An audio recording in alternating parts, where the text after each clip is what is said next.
ഇല്ലാത്ത ഞാനിപ്പോൾ ഒരുപാട് ഗുളിക കഴിക്കുന്നുണ്ട്. ആഹാരത്തിന് പകരം ഗുളികയാണ് കഴിക്കുന്നത്. പക്ഷേ സ്ട്രോക്കിന് നമുക്ക് ധാരാളം ഗുളിക കഴിക്കണമല്ലോ. ഇതിന്റെ സംവിധായകൻ എന്ന് പറയുന്നത് നമ്മളെ സാജൻ പള്ളുരുത്തിയായിരുന്നു. അപ്പൊ അന്നൊരു വേർതിരിവ് അവര് കാണിച്ചു. ചന്ദ്രൻ തിരുമലയുടെ സമിതിയിലിട്ട് കാല് പിടിക്കും, അണ്ണാ ഒരു സ്റ്റേജ് ഇതാണ്, ആ സ്റ്റേജ് ഇതാണ്. അപ്പോഴവരിങ്ങനെ കഴുത്തിൽ കെട്ടിപ്പിടിച്ച് തള്ളും നമ്മളെ. അതിൽ പ്രധാനിയാണ് സുരാജ് വെഞ്ഞാറമൂട്. ലാവൻഡർ പ്ലസിലെ അടുത്ത വീഡിയോയിലേക്ക് എല്ലാവർക്കും സ്വാഗതം. ഇന്ന് നമ്മുടെ കൂടെ അതിഥിയായി ഉള്ളത് സുഭാഷ് പണിക്കർ എന്ന് പറയുന്ന ആദ്യകാല മിമിക്രി ആർട്ടിസ്റ്റും അതുപോലെ തന്നെ റൈറ്ററും ഒക്കെ ആയിരുന്ന സുഭാഷ് ചേട്ടനാണ്. സുഭാഷ് ചേട്ടൻ സ്വാഗതം. സുഭാഷ് ചേട്ടന് കുറച്ച് ബുദ്ധിമുട്ടുണ്ട്. നമുക്ക് അദ്ദേഹത്തിന്റെ വിശേഷങ്ങളിലോട്ട്, അദ്ദേഹത്തിന്റെ ഇപ്പോഴത്തെ കാര്യങ്ങൾ നമുക്ക് ചോദിച്ചറിയാം. ആദ്യമായി ഈ ഫീൽഡിലോട്ട് വന്നത് എപ്പോഴാണെന്ന് അറിയാം? ഞാൻ 84-ലാണ്, അതായത് അന്ന് SSLC തീർന്നു. ആ സമയത്താണ് വന്നത്. അപ്പോൾ അന്ന് കലാഭവന്റെ പരിപാടിയാണ്, അതിൽ ആകഷ്ടരായി. അപ്പോൾ അത് കാണാൻ പഠിക്കാൻ നിവർത്തിയില്ല. അന്നത്തെ കാലത്ത് VCR പരിപാടി എടുത്തിട്ട് കാണുന്നുണ്ട്. അപ്പൊ അത് ഏതോ വീട്ടിൽ പോയി കണ്ടു. നമുക്ക് സ്വന്തമായിട്ടില്ല. അപ്പോൾ എല്ലാം ഓർമ്മയിലില്ലാത്തതുകൊണ്ട് ഇത് കോപ്പി അടിച്ചാണ് സ്റ്റേജിൽ അവതരിപ്പിക്കുന്നത്. അപ്പൊ എല്ലാ ഭാഗവും ഓർമ്മയില്ലാത്തതുകൊണ്ട് കുറെ കള്ളങ്ങൾ നമ്മൾ പഠിക്കും. അങ്ങനെയാണ് സ്ക്രിപ്റ്റ് എഴുതാനുള്ള കഴിവുണ്ടെന്ന് മനസ്സിലാക്കുന്നത്.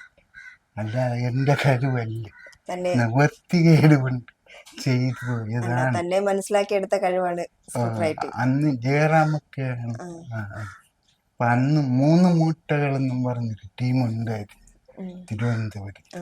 പിന്നെ അവരെ പരിപാടി കാണാൻ നമ്മൾ പലയിടത്തും ഓടി നടന്ന് പോയി കാണും. അന്ന് മിമിക്രി ആർട്ടിസ്റ്റുകൾ ഇല്ല, ചുരുക്കം 1-2 പേരേ ഉള്ളൂ. അപ്പോഴ് ചാൻസും ഇല്ല. നാടകത്തിനിടയ്ക്ക് അല്പനിമിഷം ഇടവേള എന്ന് പറയൂല, ആ സമയത്ത് നമ്മൾ കമ്മിറ്റിക്കാരെടുത്ത് ചെന്ന് കാല് പിടിക്കും, അണ്ണാ ഒരു സ്റ്റേജ് ഇതാണ്, ആ സ്റ്റേജ് ഇതാണ്. അപ്പോഴവരിങ്ങനെ കഴുത്തിൽ കെട്ടിപ്പിടിച്ച് തള്ളും നമ്മളെ. ഇറങ്ങി പോയനിടാ നാടകം കുളമാക്കെ എന്ന് പറഞ്ഞ് നമ്മൾ പിള്ളേരും അങ്ങനെ പിടിച്ച് തള്ളും നെഞ്ചിൽ. പക്ഷെ നമ്മൾ രണ്ടാമത് ജയിച്ചു വരും. കാരണം നമുക്കൊരവസരമാണ്, അവർക്കൊരു തള്ളല്, നമുക്കും ഒരു തള്ളല്, ഒരാന്തല്. അങ്ങനെ സ്റ്റേജ് പിന്നെ കിട്ടിത്തുടങ്ങിയപ്പോഴാണ് ആർട്ടിസ്റ്റ് ആയത്. എല്ലാവർക്കും മനസ്സിലായത്. അന്ന് ജനങ്ങൾക്ക് മിമിക്രി എന്ന് പറയുന്നത് സുപരിതമല്ല. പിന്നീട് അവർക്ക് മനസ്സിലായി ഇതിലും എന്തോ ഒരു സുഖമുണ്ട്. അങ്ങനെ അന്ന് ഞാൻ ഈ സിനിമാ നടന്മാരെ അനുകരിക്കുന്ന ഒരാളാണ്. അപ്പൊ എൻ്റെ വീട്ടിൻ്റെ അടുത്ത് ഒരു തിയേറ്റർ വന്നു. ആ തിയേറ്ററിൽ സ്ഥിരം സിനിമ കാണാൻ പോകും. അങ്ങനെ സിനിമാ നടന്മാരെ ശബ്ദങ്ങൾ പഠിച്ച് അത് സ്റ്റേജിൽ അവതരിപ്പിച്ചു.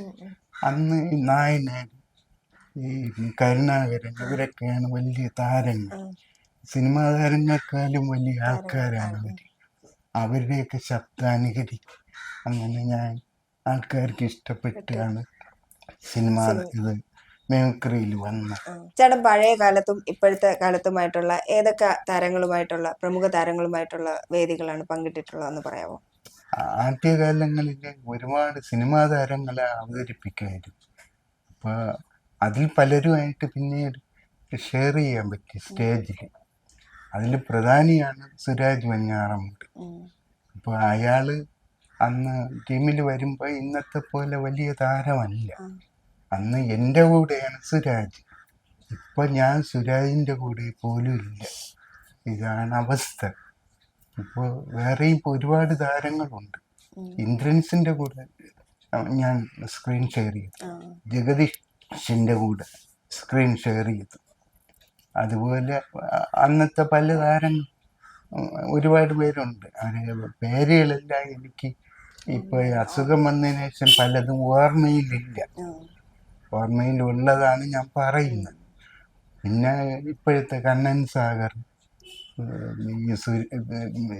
ഒരു മിമിക്രിയിലുള്ള പല ഫേമസ് താരങ്ങളും എൻ്റെ കൂടെ ഷെയർ ചെയ്ത സഹപ്രവർത്തകരും എനിക്ക് ശേഷം വന്നവരും എനിക്ക് മുമ്പേ വന്നവരും ഒക്കെ ഉണ്ട്. മുമ്പേ വന്നവരെ ഞാൻ ആത്മാർത്ഥമായിട്ട് ഞാൻ ആരാധിച്ചിട്ടുണ്ട്, ബഹുമാനിച്ചിട്ടുണ്ട്.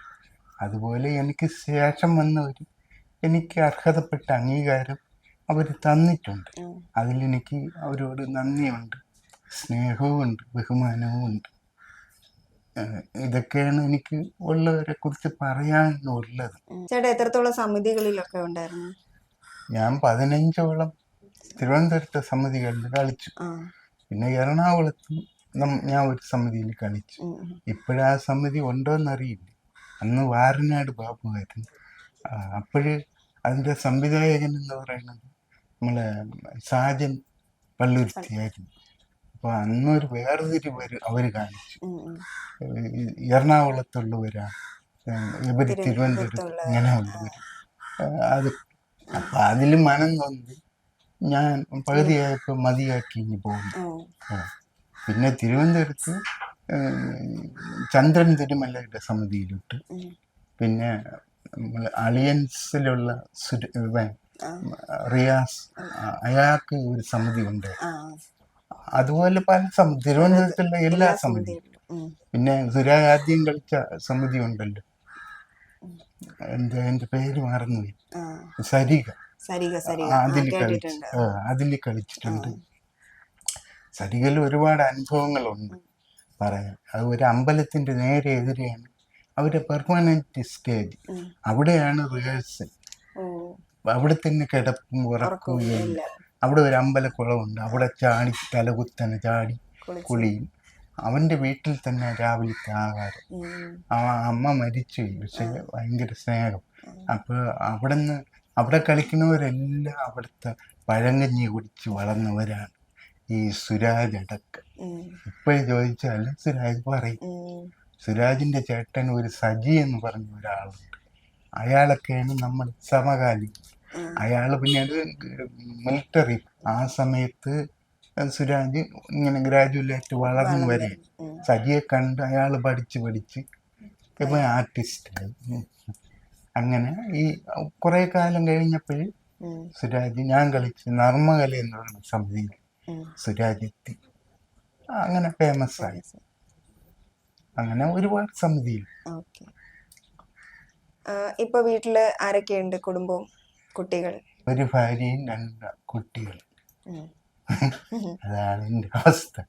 കുട്ടികളൊക്കെ എന്ത് ചെയ്യുന്നു? കുട്ടികള് ഒരാള് പഠിക്കുന്നു, ഒരാള് എന്റെ ഈ അവസ്ഥ കൊണ്ട് ഒരു കടയിൽ പോകുന്നു. കടയിൽ ജോലിക്ക്? രണ്ടുപേരും +2 പാസ്സായവരാണ്. രണ്ടുപേരെയും ഒരുമിച്ച് ഡിഗ്രിക്ക് വിടാൻ എന്നെ കൊണ്ട് പറ്റാത്ത അവസ്ഥയാണ്.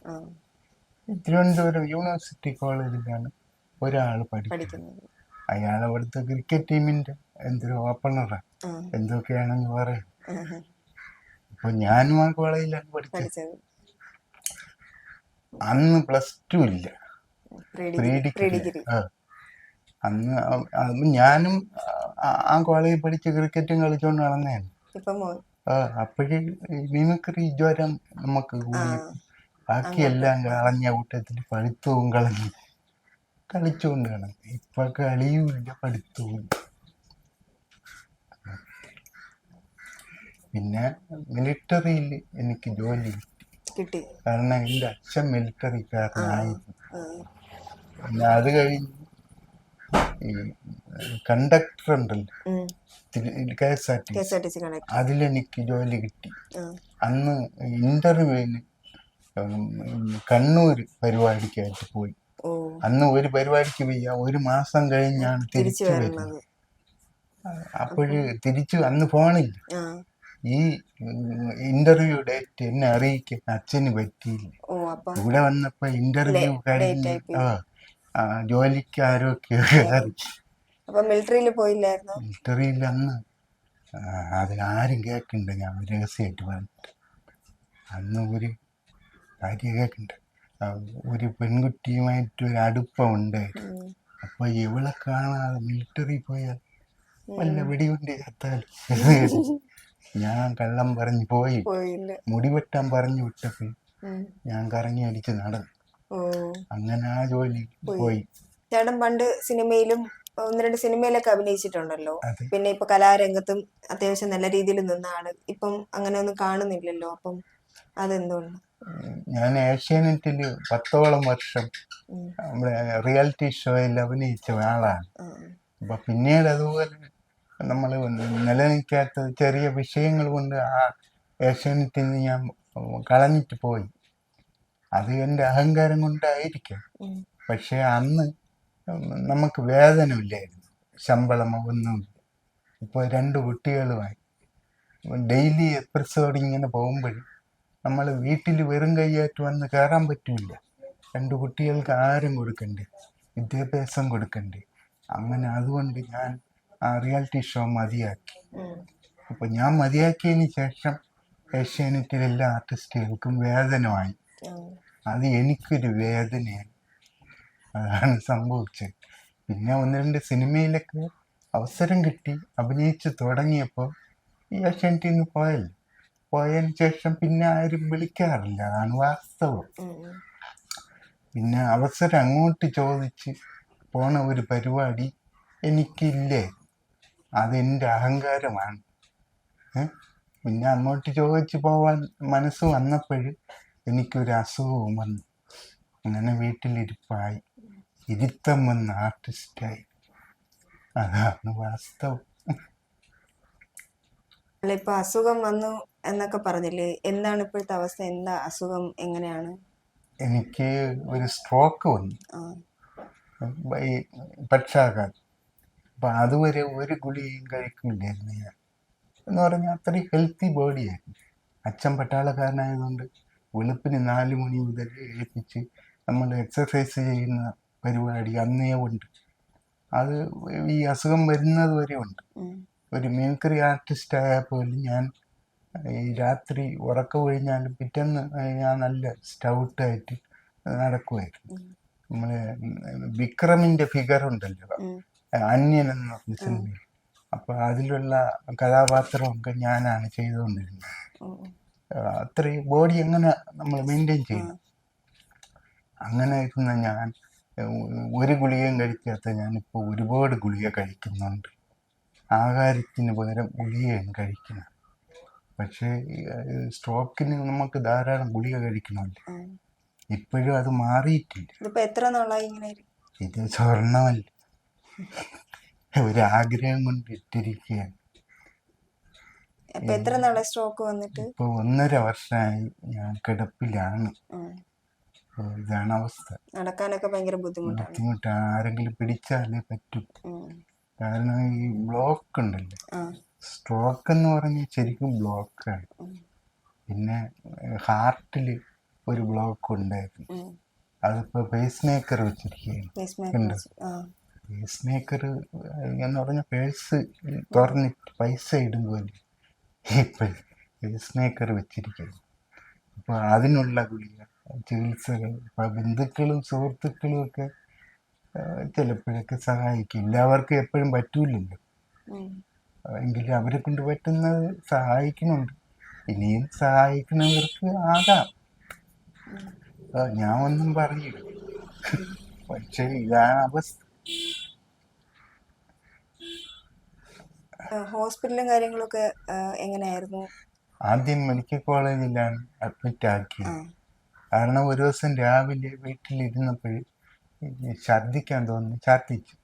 ഭയങ്കര തലവേദന. അപ്പോൾ BP കയറി എനിക്ക് അറിഞ്ഞൂടാ ഇതിനെക്കുറിച്ച്. അപ്പോൾ ഈ കൊച്ചു മക്കളല്ലേ, അവർക്കും വലിയ ജ്ഞാനമില്ല.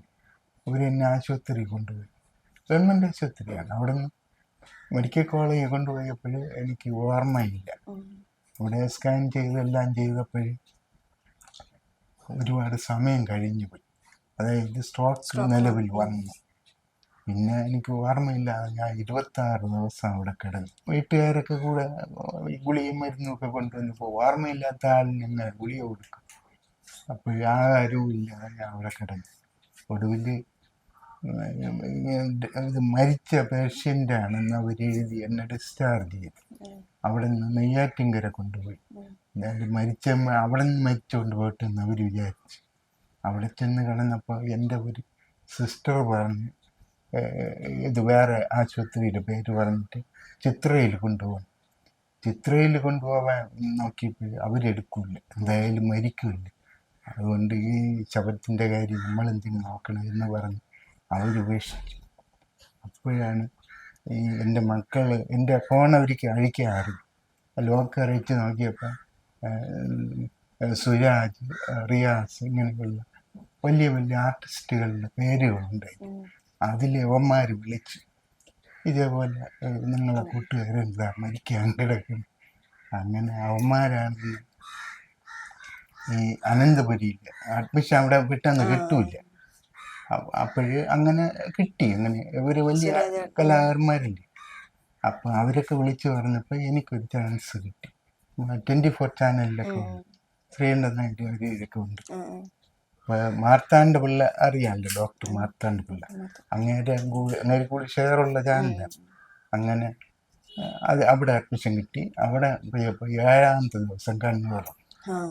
അങ്ങനെ അല്ലെങ്കിൽ ഞാനിപ്പോൾ മരിച്ചിട്ട് 1.5 വർഷം ആവുമായിരുന്നു. വെളിയിട്ടാൽ മതി ഇനി. ഇതാണ് അവസ്ഥ. ഞാൻ കാണിച്ചു തരാം. ഇതൊക്കെ നോക്കിയാൽ അറിയാം. ഇതിൽ ഏതോ എൻ്റെ തലയാണ്, അതൊക്കെ സ്കാൻ ചെയ്തിരിക്കുകയാണ്. പിന്നെ നമുക്ക് വായിക്കാൻ പറ്റാത്ത കുറേ പേപ്പറുകൾ. രോഗം വന്ന കഴിച്ചല്ലേ പറ്റൂ.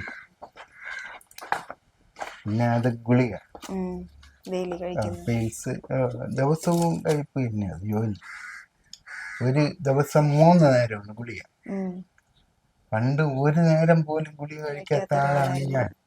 പനി പോലും എനിക്ക് വരും. പക്ഷെ എപ്പോഴും ഗുളിക. എക്സ്റേയും സ്കാനിങ് റിപ്പോർട്ടാണ്. അതിനുശേഷവും പ്രശ്നമായി. ഈ ബോധം കെട്ട് വീഴുമായിരുന്നു. ഹാർട്ട് ബീറ്റ് കുറഞ്ഞപ്പോൾ ബോധം കെട്ട് വീണിട്ട് ഇങ്ങനെ അടുത്ത് ബോധം വരുമ്പോൾ വേറെ ഏതോ ഒരു സ്ഥലത്ത് ആളായിട്ടാണ് ഞാൻ. ആരാണെന്ന് എവിടെയാണെന്ന് എനിക്ക് അറിയില്ല. അതിങ്ങനെ ഇടയ്ക്കിടയ്ക്ക് വന്നപ്പോൾ ഈ അനന്തപുരി തന്നെ കൊണ്ടുപോയി. അങ്ങനെയാണ് ഈ പേസ് മേക്കർ സ്ഥിരമായിട്ട് വെച്ചത്. അതിനു മുമ്പേ മെഡിക്കൽ കോളേജിൽ പോയപ്പോൾ അവര് പേസ് മേക്കർ അല്ലേ, ഉടനെ ഡിസ്ചാർജ്. അവർക്ക് നിസ്സാരം. ഞാൻ ഒരിക്കലും സർക്കാരിന് കുറ്റം പറയണേ. ഒരുപാട് പേരെ കാണുന്നില്ലേ ദിവസവും ഇങ്ങനെ വരുമ്പോ ഡോക്ടർമാരെന്ത് പറയും, അവര് എഴുതി ഡിസ്ചാർജ് എന്ന് എഴുതാൻ എളുപ്പമല്ലേ. അങ്ങനെ വെളിയിൽ വിട്ടു. പക്ഷെ അനന്തപുരിക്ക് അങ്ങനെയല്ല, വരൂ എന്നല്ലേ പറയും. കാരണം ക്യാഷ് ഒരുപാട് കിട്ടില്ല. അങ്ങനെ അവര് ചെയ്തു. പക്ഷെ ഒരുപാട് സഹായം. ഞാൻ ഒരു ആർട്ടിസ്റ്റ് ആയതുകൊണ്ട് ഒരുപാട് ഉദാരമായിട്ട് അവര് എന്നെ ട്രീറ്റ് ചെയ്തു. പിന്നെ അതുപോലെ ഓപ്പറേഷൻ ഒക്കെ ചെയ്ത് ഇപ്പൊ 2ാമത് ചെന്ന് അവര് പരിശോധനയ്ക്ക് വിളിച്ചു. അപ്പോഴെല്ലാം പരിശോധിച്ചപ്പോ ഇപ്പൊ എല്ലാം മെഷീനാണ്. എഞ്ചിൻ വെച്ച് പരിശോധിച്ചപ്പോ എല്ലാം ഓക്കെ ആണെന്ന് പറയുന്നു. നമുക്ക് അദ്ദേഹത്തിന്റെ അവസ്ഥ എന്താണെന്ന് നമുക്ക് എല്ലാവർക്കും മനസ്സിലായി കാണും. അപ്പോൾ ഇനി അദ്ദേഹം തിരിച്ചു വരണം എന്ന് ആഗ്രഹിക്കുന്നുണ്ട്. അദ്ദേഹത്തിന്റെ ആരോഗ്യസ്ഥിതി വളരെ മോശമാണ്, സാമ്പത്തിക സ്ഥിതിയും. പഴയ കാലത്തിലും പുതിയ കാലത്തിലുമായി അദ്ദേഹത്തിന് ഒരുപാട് സുഹൃത്തുക്കൾ ഇന്ന് ആൾക്കാരിന്നുണ്ട്. അപ്പം അവരൊക്കെ എല്ലാവരും ഒന്ന് സഹായിച്ചാൽ അദ്ദേഹം വീണ്ടും തിരിച്ച് വേദികളിലും സിനിമകളിലും സജീവമാവാൻ അദ്ദേഹം ആഗ്രഹിക്കുന്നുണ്ട്. അതുപോലെ തന്നെ അദ്ദേഹത്തിന്റെ കുടുംബവും ബുദ്ധിമുട്ടിലാണ്. കാര്യം 2 മക്കളാണ്. അപ്പോൾ അവരുടെ വിദ്യാഭ്യാസവും എല്ലാം മെച്ചപ്പെടുത്താനും നമ്മളാൽ കഴിയുന്ന സഹായം നമുക്ക് ചെയ്തു കൊടുക്കാം.